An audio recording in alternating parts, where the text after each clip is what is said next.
لقاء حصري مع كروان مشاكل عن خطوبته وحفل الخطوبة وحفل الجواز اللي هو بعد 20 يوم على حسب ما بيقول. يعني هنشوف تفاصيل كتير في اللقاء ده غريبة وعجيبة وأعجبها وأغربها إن هو عمره ما شاف خطيبته غير يوم الخطوبة، وهيتجوز بعد 20 يوم. يعني واضح من إن والده طبعا مش عارف يحكم الأمور ولا ينصحه. ما علينا، يعني حضراتكم هتقول لنا، هتشوفوا اللقاء وتبعتوا لنا في الكومنتات، وهنشوف اللقاء ونرجع لبعض تاني. متابعينا الكرام، متابعين ترند ايجيبت، امبارح كلنا طبعا شفنا فيديوهات كتير للتيك توكر كروان مشاكل وخطوبته طبعا. خطوبته تعال سلام يا استاذ سعد حبيبي، احنا كنا فرحانين ليك لان انت اخ لينا، والمفاجاه كانت ان هي حفيده شعبان عبد الرحيم. والله هي انا لقيتهم ناس محترمين فقلت لازم انا ناسب الناس دي. يعني انت كنت تعرف ان هي حفيده شعبان عبد الرحيم والله يرحمه. انت عارف انت محترمه وكده.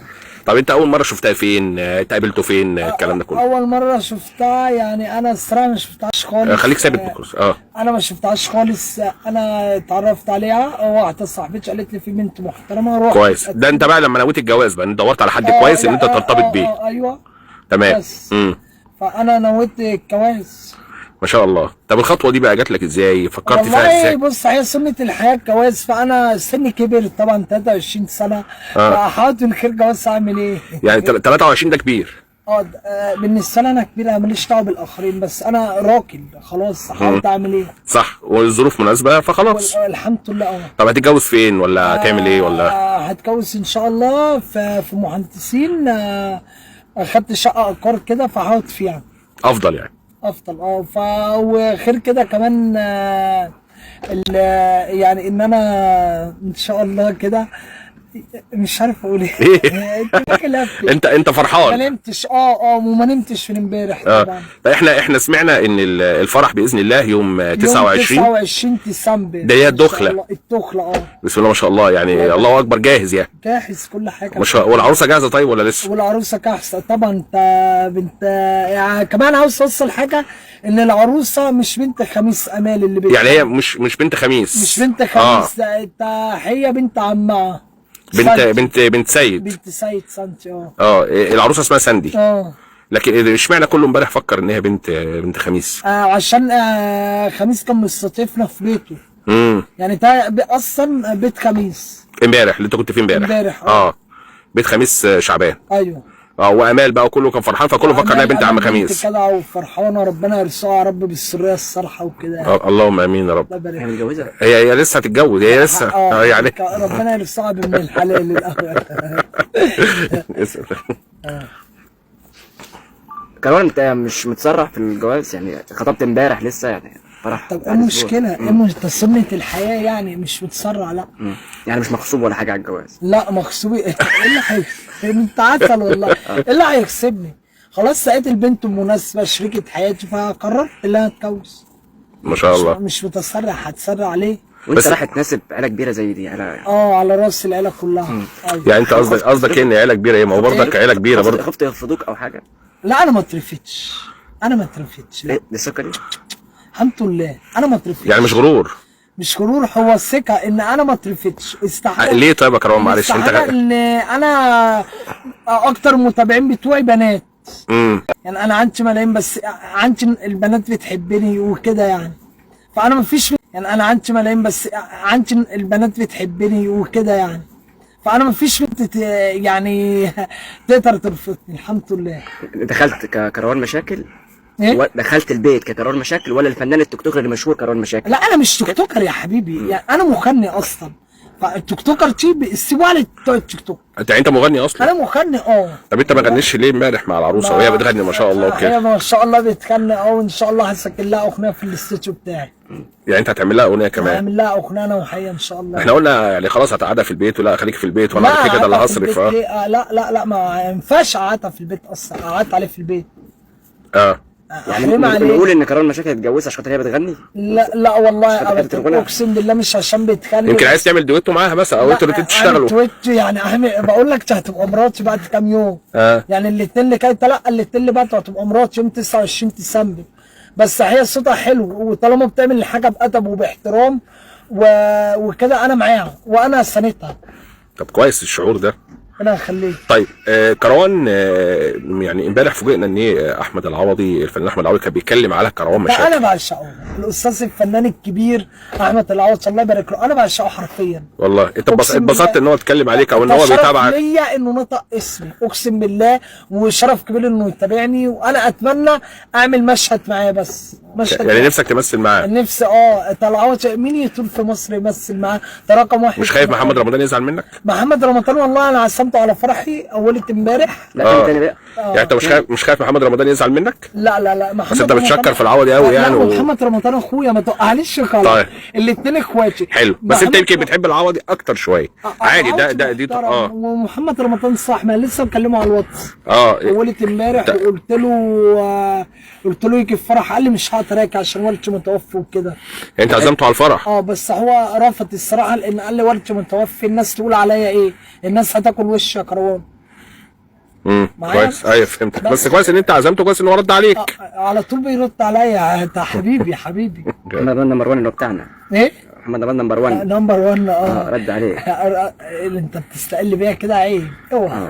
صح. طب ماشي، قول لي الحوار كده بكم ازاي يعني؟ حوار التربيه انا عارفه من ثانية. زمان. كلمته، دخلت له ازاي بقى؟ قلت له ايه؟ دخلت له انت معايا. هو بيقول ايه يا استاذ؟ هو يمكن هو لسه عشان مش عارف التفاصيل. هو ايه انت فاهمه بقى. رقمه من زمان. دخلت له قلت بقى ده مش دخلت له، رحت له المكتب قبل كده بتاعه، قعدنا سوا كده. وكلمته بقى. وكلمته قوي صاحبنا وكده، هو حد محترم. قلت له بقى على الواتس، اول ما دخلت على الواتس قلت له ايه؟ اخر اولة امبارح دخلت على السيمو على الفرح وكده، فقال لي والله انا ما هقدر انا بتاسف لك عشان والدي لسه ميت، والناس تقول عليا ايه، والناس هتاكل وشي. فقلت له لا، على راحتك وربنا يوفقك يا رب.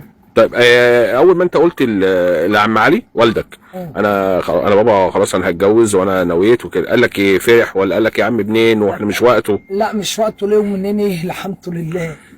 يعني هو فرحان طبعا، سقى يا اب، فرحان يعني. وشفناه معاك امبارح في الخطوبه. الله يبارك لك. الله ما شاء الله يعني. الله ربنا يخليه لك يا كروان. ربنا يخليك. كروان، يعني عايزين ندخل في حاجات خصوصيه شويه. هم شرطوا عليك ذهب ولا انت شبكه جبتها هديه؟ لا الناس محترمه وما شرطوش على اي حاجه، وقالوا لي الشبكه هديه، مش عاوز تجيب ذهب ما تجيبش. كويس والله. بس ما كانتش قليله شويه؟ يعني ايه قليل؟ يعني الناس بتقول يعني دول بس، يعني كان خاتم ودبله باين ومحبس على ما اظن. لا خاتمين وتبله. انت عارف دول عاملين كام عشان تقول قليلين؟ يعني دول يعني عاملين رقم يعني. لا ما معيش فلوس عشان اجيب ايوه ارقام عاليه. يعني هم مثلا 100,000 مثلا دول ده كروان مشاكل. ما كروان مشاكل، ما هم باصين في حياتي. لا انا على قد ما معيش فلوس على فكره. بس يعني هم عاملين بتاع كام مثلا؟ ايه 10,000؟ عاملين بتاع 5,000 ونص دول؟ طول 85. لا يا لا 5,000. لا قليل، مفيش حاجه النهارده، ده الجرام النهارده ب 5,000 يا كروان. عم انا اتعامل معايا واكب. الله. يبقى خلاص خدها هديه يا عم. احمد انت هتشاركني. لا صح. 5,000 ونص. خد الشبكه هديه يا عم، في ايه؟ واحنا نتمنى مش دفع فلوس. 5,000 ونص. حلو، الله يوسع عليك. الله يخليك. انت عسل. بيسأل. لما دخلت بقى كلمت مين في الاول؟ خميس، عدويه، كلمت مين ازاي؟ كلمت اول حاجه يعني عصام او خميس، بس هتجيب لي السيره عم عصام. عم عصام. عم عصام تروح قلبي عم عصام. يعني انت اول ما كلمت عم عصام الاول؟ عم عصام وعم خميس وكده يعني. ناس محترمه وناس قابلوني في بيتهم وناس. طب انا هسألك سؤال وانا لاحظته امبارح في الفيديو، ما كانش ابو العروسه بقى عم سيد ما كانش موجود. والله العظيم كان موجود، بس هو نصر وتعبه، فكان واخد جنبي، انا ما بداش في التصوير يعني بيشوف على قدته.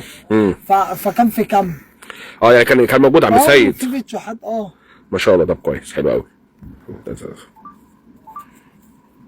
اسال عايز مين بقى عايز مين تاني؟ ماشي. الفرح يوم 29. الفرح ان شاء الله يوم 29. حلو، واحده بقى. هتعزم مين ومش هتعزم مين؟ بص انا عامله خاص عشان جمهوري كبير الصراحه. ابرز الناس اللي انت عزمتهم؟ ابرز الناس يعني عزمت مثلا عزمت ناس تقيله قوي على صحابي. يعني مثلا فنانين كبار زي مين؟ هتتفاجئ ان شاء قول. الله. يعني مثلا دخلت كلمت كذا حد بس ما اعرفش هيكون ولا لا. زي مين؟ مش يعني باسم سمرة اخ بالليل. حلو، كويس جدا. المخرج الكبير احمد فوزي. ناس كتير. سي نوح عدلي الفنانه كتير قوي. عزام تحديدا. مين حتيتا ده ما اعرفوش والله، يمكن ناس صاحبي ما اعرفوش. ايه حتيتا ده كان مشاكل يا جبر اه. لو سمحت، يعني ده حاجه وده حاجه. لا انا مش واخد بالي اصلا، بقالي يومين ما نمتش. قصدك محمود حتيتا. سوري. طب ما تقول محمود حتيتا، كمل الجمله. محمود حتيتا هو بيقول لي حتيتا، فكرت حد تاني. في حد غير حديدا؟ عسنت طبعا الاخت الكبيره في عبده، الفنانه الجميله. ثواني، انت عزمت الفنانه في عبده؟ لا ثواني، وهي ردت عليك؟ ايه ده؟ تصديق انت على تيك توك وكانت بتلعب معاك اولاد على التيك توك. يعني هو قالت لك يا كروان عينيا انا جايه؟ في عبده؟ قالت لي هشوف الظروف معايا واجي، ما قالتليش حاجه. يعني وعزمت السما المصري، عزمت ناس كتير قوي. حلو. انت عزمت احمد الشاب؟ والله احمد الشاب اخويا، ما فيش بيني وبينه حاجه. ايوه عزمته. هيجي؟ ايه؟ هيجي؟ مش عارف والله، بس هو حد محترم يعني. هو حد كويس دلوقتي والناس بتحب احمد وهو حد محترم. هو دلوقتي حد كويس. انا بص واحنا ما شفناش منه الا كل خير دلوقتي. فانا بسالك سؤال. انا ماليش خلافات مع حد. انا اي حد بيطلع بيجيب سيرتي، احمد اخويا الشاب طبعا وليه كل الاحترام، اي حد بيطلع يجيب سيرتي ما ان انا ما ينفعش ارد الصراحه. لان خلاص كل واحد عارف هو في حته فلانيه في حته كذا، وبرضه احتراما لبلدي واحتراما لجمهوري، انها اصبحت ما ينفعش ارد. طيب انا هسالك سؤال بالراحه وليك حريه تجاوب او ما تجاوبش. ولا بقول لك اهو ليك حريه تجاوب او ما تجاوبش. تمام. امبارح كان في لايف للعدويه شعبان عبد الرحيم واسماء دي حد قريب منك جدا وحد كويس. امي واختي. وهي كانت، خليني اكمل كلام، وهي كانت بتقول كلام كويس جدا في حقك وبتحاول تصلح بينك وبين عدويه. بص معلش يعني انا حضرتك انا اسف. لا انا قلت لك ليك الحريه. قلت لك انا اسف. لا ليك الحريه. اللايف قايل لك والله ليك الحريه في الرد او لا.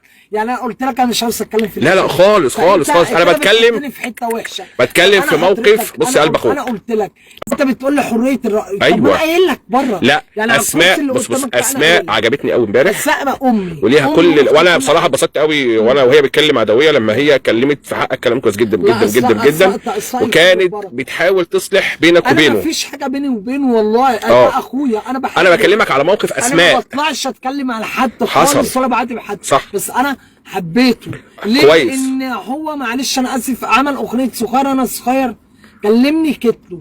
يعني لا انت ما بتاخرش على حد. اول واحد عمل على الاغنيه 2.5 مليون مشاهده.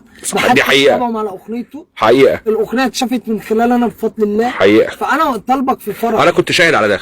انا بقول لك انا اقسم بالله اقسم بالله والمصحف حسن كروان، انا بقول لك انا كنت شاهد على ده. فانا لما انا يعني معلش شهرت لك الاغنيه ومحدش كان يعرفه تقريبا. على حسب ان عتويه ما كانش معروف قوي بامانه. عصام الاغنيه هي اللي خلت فعلا في حركه اتغيرت مع مشهور اكتر منه. حصل. خميس مشهور. عم عصام مشهور اكتر منه. عم خميس مشهور اكتر. برافو صح. هو كان مختفي بامانه. عبد الرحيم برضه مش مشهور قوي الصراحه. عم عبد الرحيم مش مشهور قوي. مش مشكله. تمام. هم اشهر اتنين. حلو. عم خميس وعم عصام بامانه. انا عصام ما كليش امبارح، قال لما كان تعبان عنده ما عاتبتوش. صح. لكن انا اسعد لما انت تقطرني وفي الحفله بتاعتك قطرتني وكتلك مكلمني 6 الصبح كتلك بالليل وكان في الافتتاح مواويل الاستديو. الواحد بيزعل من الناس عشان كده. لكن انا بشكر اسماء لان هي في غيابك قالت اقسم بالله الرقه وقعدت تكلمه. بحسها البنت دي صغيره في السن بس من كتر خوفها عليا بحسها امي. اقسم بالله يا اسماء. لا حتى هي قالت انا مش شايفه في اللايف ومش عارف ايه بتاع وكده يعني. بحسها امي غف عليا. تقول لي بحكت صبري طلعت معاه بالخلط، طلعش مع بحكت اوعى انا نسيت. قلت لها ما تخافيش اي حاجه. اسماء اسماعيل يعني انا شايفها بتحب اكتر حد في الواقع وفي التيك توك كروان مشاكل. في الواقع وفي التيك توك. وفي التيك توك آه. اكتر حد بتحبه كروان مشاكل. اللي هزقت بهجت وديته حقه يعني. انا ما بحسهاش. بص صلى على النبي. انا لا، من ده ساعه لا انت ما مصري، ينفعش. انت مصري أنا اصيل مصري بقى. اصيل، انا مصري اصيل. وبهجت ده مش يعني ده يعتبر خاين لمصر. بيشتم بلده. فهو انا ماليش دعوه. انا ما حسقوش. ليه؟ لان في اطفال 6 سنين في اللايف صح. عندنا مصريين بتتفرج. ما ينفعش الف الصف خارج. لكن انت اول ما عرفت ان ده مش كويس مشيت على طول. حبستي ان انا اللي يشتمني ما ردش عليه. اللي كانوا بيسوحوني حس والله ونعم الوكيل فيهم. حس والله واشوف فيهم يوم كده اصفر سايلونهم هم صفر. فانا يعني انا ما ينفعش ارد. الناس دي سوحتني والناس دي عملت لكن فلوس اول ما خرجت على حسابي. حس حبستك. على قبل حبستي عملوا تويتات معايا، عملوا فلوس على حسابي، ما حدش اضطر فيهم.